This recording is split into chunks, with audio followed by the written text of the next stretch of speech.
No rabbi, no school, no training. Now, stop and think about that for a second.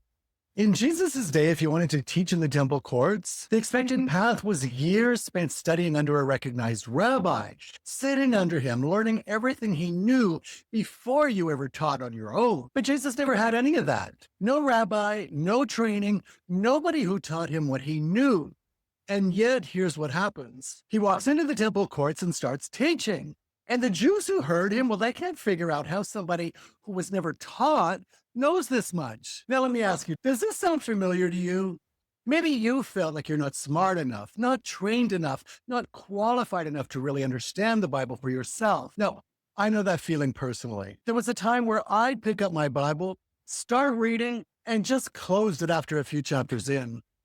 Weeks later, sometimes months later, and sometimes even years later, I'd come back and find the bookmark sitting right where I had left it. Because honestly, I just found it too hard to understand. Well, stick around, because what Jesus says next about where real understanding actually comes from, well, it might change how you see your own walk with him completely. Welcome to Bible Breakdown with Ronald. I'm Ronald, and this channel is all about breaking down the Bible verse by verse and in plain everyday language. So if that's the kind of thing that you're looking for, hit the subscribe button so you don't miss what's coming up next. Today we're in John chapter 7, verses 14 through 30.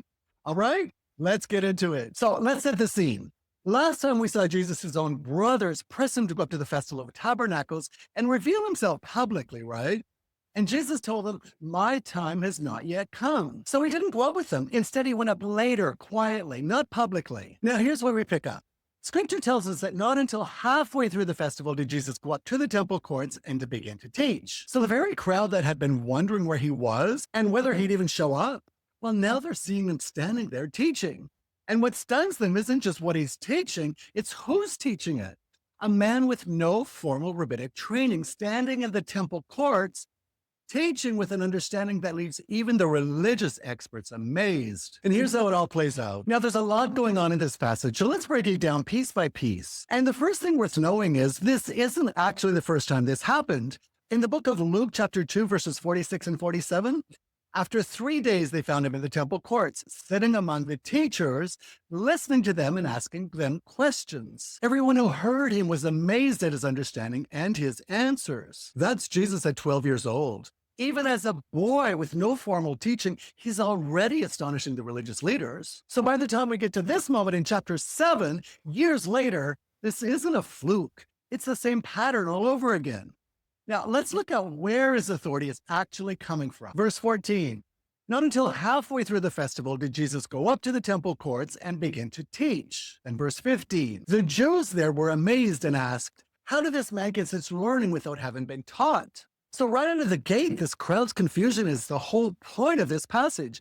This man had no rabbi, no school, no training, and yet here he is teaching in a way that stuns trained religious experts. Verse 16, Jesus answered, my teaching is not my own. It comes from the one who sent me.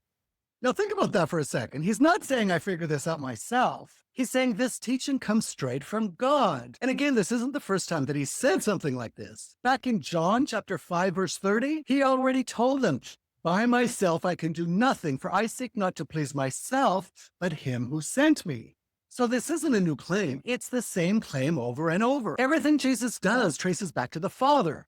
But here's the thing. He doesn't stop there. He gives them a way to actually test what he's saying. Verse 17, anyone who chooses to do the will of God will find out whether my teaching comes from God or whether I speak on my own. Now, here's what's really happening in this verse, because it's easy to read right past it. Jesus flipped the whole situation on its head. The religious leaders expected him to prove himself their way, years of training, the proper channels. But Jesus says the proof isn't out there, it's in you. And here's what that means.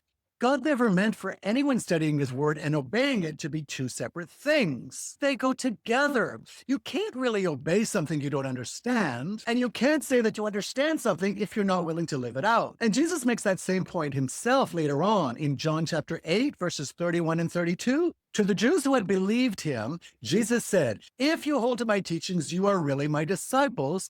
Then you will know the truth, and the truth will set you free. Now, notice the order there, holding on to what Jesus taught, actually living it. not just agreeing with it, is what leads to real understanding. And so think of it like this. Reading a map shows you where the path goes, right? But you don't actually get anywhere until you start walking. And scripture warns us what happens when you skip one or the other. James chapter 1 verses 22 says, do not merely listen to the word and so deceive yourselves. Do what it says. And James goes on to paint a picture of what exactly that looks like. Anyone who listens to the word but does not do what it says is like someone who looks at his face in a mirror and after looking at himself goes away and immediately forgets what he looked like. That's someone who studies but never obeys. They hear the truth, nod along, walk away, and by the next day it's like they never heard it at all. And Romans chapter 10 verse 2, it shows the opposite problem. People who love God, who Paul says are zealous for God, but their zeal is not based on knowledge. That's someone obeying without really understanding why. Passionate, but pointed in the wrong direction. Now, spiritual growth needs both. Hebrews chapter 5 verse 14 says, maturity comes to those who by constant use have trained themselves to distinguish between good and evil. Now, notice the word constant. It isn't a one-time thing, right? You study to understand God's heart, then you obey what he shows you. And that obedience helps you understand even more. Then you study again, and it just keeps going round and round. That's how real spiritual growth works. And Jesus says something similar much later, right before he's crucified. In John chapter 18, verses 37, standing in front of Pilate, he says, everyone on the side of truth listens to me. Not the one who studied the most, not the one with the most training, everyone who's actually on the side of truth. And that's the exact same thing he's teaching here in the temple courts. But then Jesus goes even deeper, pointing out the real difference between a true teacher and a fake one. Verse 18, whoever speaks on their own does so to gain personal glory. But he who seeks the glory of the one who sent him is a man of truth. There was nothing false about him. So it's not just about what someone teaches. It's about why they're teaching it. Are they trying to make themselves look good? Or are they trying to point people to God? And here's why that matters. You don't need a degree to have a relationship with God's word. You need a heart that's actually willing to study it and to live it out together, over and over for the rest of our lives. But that's not all Jesus says. No, he actually backs up his authority with something concrete. And so the religious leaders are furious, right? In fact, some of them accuse Jesus of being demon-possessed just for suggesting that people want to kill him. Verse 19, has not Moses given you the law? Yet not one of you keeps the law. Why are you trying to kill me? Now, Jesus brings up something that they can't argue with. He points back to the healing he did earlier, the man at the pool in chapter 5, verse 22 and 23. Yet because Moses gave you circumcision, though actually it did not come from Moses, but from the patriarchs, you circumcise a boy on the Sabbath. Now, if a boy can be circumcised on the Sabbath so that the law of Moses may not be broken, why are you angry with me for healing a man's whole body on the Sabbath? So think about the logic here. Under Leviticus chapter 12, verse 3, the law required circumcision to happen on the 8th day of a boy's life. No exceptions for timing. So if the 8th day landed on the Sabbath, well, the priest still went ahead and did it because keeping the law came first. And so Jesus is saying, if you'll break your own Sabbath rule to take care of one part of one man's body, why are you furious with me for making a man's entire body well? It doesn't add up. And Jesus calls them out directly. Verse 24, stop judging by mere appearances, but instead judge correctly. And honestly, that line right there, well, it might be the whole point of this section. They were so locked into the rules on the surface that they missed what those rules were actually pointing to. Healing, wholeness, restoring people. Now, here's the takeaway from this one. How often do we judge by what looks right on the outside, instead of asking God what is actually going on underneath? Jesus is telling us, don't stop on the surface. Judge correctly, look deeper. And now here's where it gets really personal because the crowd thinks that they've got Jesus all figured out. Some people in the crowd start whispering. They know the leaders want Jesus dead, but nobody's stopping him from teaching openly. So they start wondering out loud. Verses 26 and 27. Here he is speaking publicly, and they are not saying a word to him. Have the authorities really concluded that he is the Messiah? But we know where this man is from.